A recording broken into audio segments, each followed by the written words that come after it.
حي على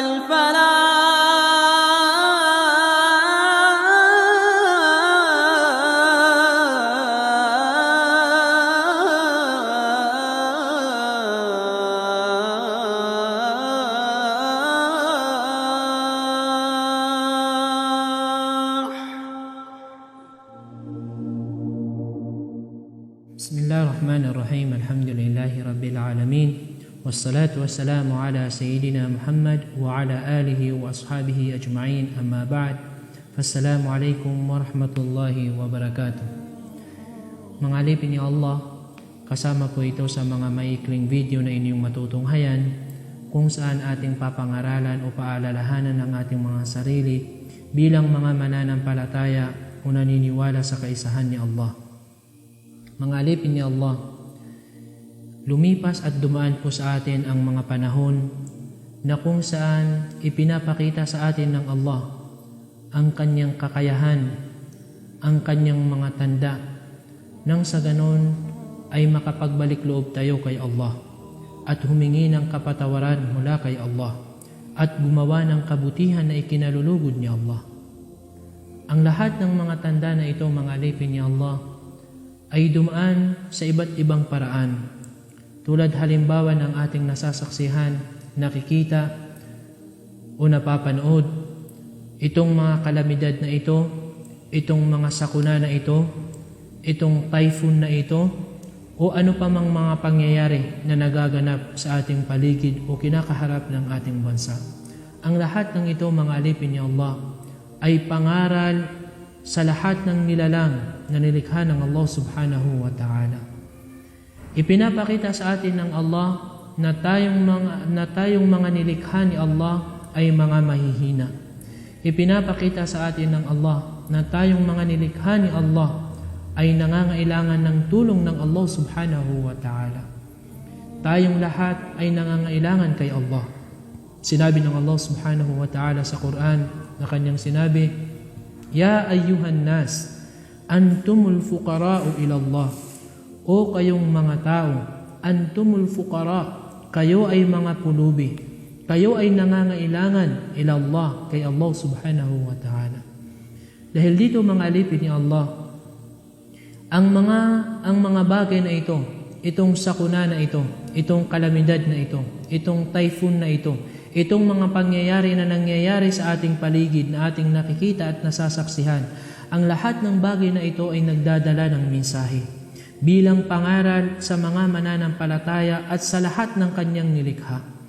Dahil dito, mga alipin ni Allah, huwag sana tayong matulad sa mga Hudyo na kung saan pagkatapos nilang makita at ipakita sa kanila ng Allah ang kanyang mga tanda, wala silang ginawa kundi tumigas na lamang ang kanilang mga puso. Pagkatapos ipakita sa kanila ng Allah ang kanyang mga tanda, ang kanyang kakayahan, hindi sila nagbalik loob kay Allah at hindi sila naniwala kay Allah, bagkus tumigas ang kanilang mga puso. Sinabi ng Allah subhanahu wa ta'ala sa Quran, Thumma qasat qulubukum min ba'di dhalik. Sinabi ng Allah, pagkatapos ay tumigas ang kanilang mga puso.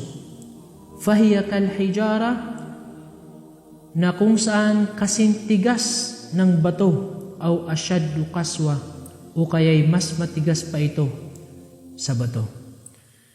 Kaya mga alipin ni Allah subhanahu wa ta'ala, itong mga tanda na ito, itong mga bagay na ating nakikita, ang lahat ng ito ay tanda mula kay Allah subhanahu wa ta'ala na nararapat lamang na ating tanggapin at aminin at kumuha ng aral nang sa ganun ay hindi tayo mahalin tulad sa mga Hudyo na kung saan kinamuhian sila ni Allah dahil pagkatapos nilang makita ang mga tanda ni Allah ay tumigas na lamang ang kanilang mga puso.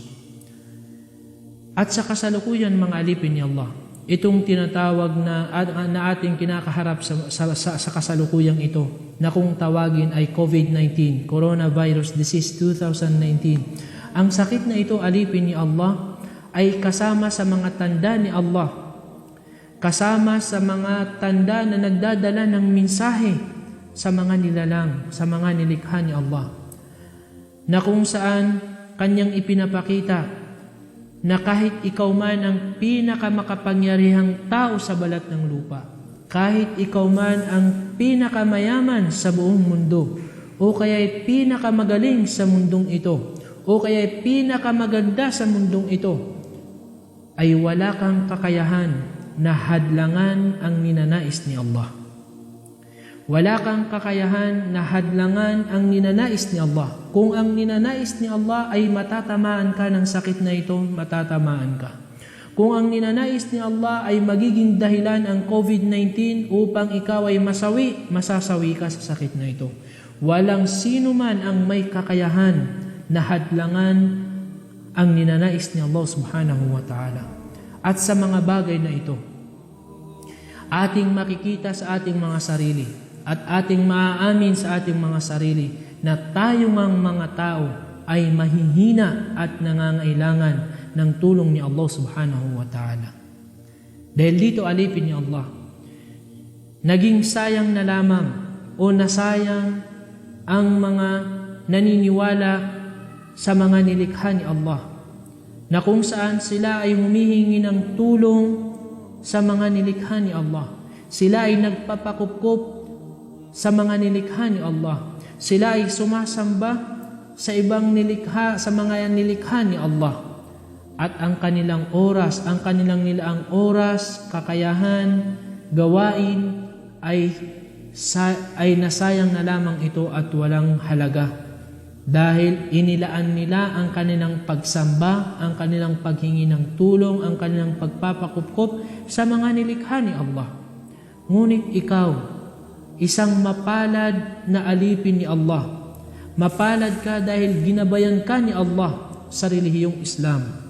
Mapalad ka dahil nakilala mo ang tunay at nag-iisang tagapaglikha, ang Allah subhanahu wa ta'ala. Ano pa ang iyong hinihintay upang magbalik loob kay Allah, upang humingi ng tulong kay Allah, upang sambahin ang Allah at gumawa ng kabutihan na ikinalulugod ni Allah subhanahu wa ta'ala? Alipin ni Allah, anong pinagkaiba ng dalawa? Na siyang humihingi ng tulong sa nilikha ni Allah at wala itong halaga. Nasayang na lamang ito. At ikaw, nakilala mo ang Allah bilang nag-iisang tagapaglikha, ngunit wala kang ginagawa. Hindi ka humihingi ng tulong sa Kanya, hindi ka nagbalik loob sa Kanya, hindi ka humingi ng kapatawaran mula sa Kanya. Ano ang pinagkaiba niyong dalawa? Kung siyang gumagawa na walang saysay at ikaw na alam mo ngunit wala kang ginagawa. Dahil dito mga alipin ni Allah subhanahu wa ta'ala, habang may pag-asa at habang may buhay, tayo ay magbalik loob kay Allah. Huwag po nating antayin na tayo ay madatnan ng kamatayan at mapabilang sa mga taong nabanggit ni Allah sa Quran na kanyang sinabi, hatta idha jaa ahadahumul maut qala rabbirji'un la'alli a'malu salihan. Huwag sana tayong mapabilang sa mga taong nabanggit ni Allah sa banal na Quran na kanyang sinabi at kanyang ikinwento ang magiging kalagayan ng isang tao na kung saan siya ay magsisisi hatta idha jaa ahadahumul maut, hanggang sa madatna ng isa sa kanila ng kamatayan, hanggang sa madatna ng kamatayan ang isa sa kanila, qala rabbirji'un, at kanyang sasabihin, o Panginoon, ako'y iyong ibalik sa mundo, la'alli a'malu saliha, nang sa ganun ay makagawa ako ng kabutihan, fima tarak, sa bagay na aking naiwan. Ngunit hindi siya mabibigyan ng pagkakataon na bumalik sa mundong ito dahil huli na sa kanya ang lahat. At dahil sa atin mga alipin ni Allah subhanahu wa ta'ala, sa panahong ito na may buhay, na may pag-asa, tayo ay magbalik loob kay Allah at humingi ng kapatawaran at gumawa ng kabutihan na ikinalulugod ni Allah hanggang sa tayo ay madatnan ng kamatayan, na ang Allah ay nalulugod sa atin at makapasok tayo sa paraiso ng Allah subhanahu wa ta'ala. Dalangin po natin kay Allah na tayo ay madatnan ng kamatayan, na ang Allah ay nalulugod sa atin at tayong mga Muslim ay makapasok sa paraiso ng Allah. Aqulu qawli hada wa astaghfirullah li wa lakum. Fassalamu alaikum wa rahmatullahi wa barakatuh.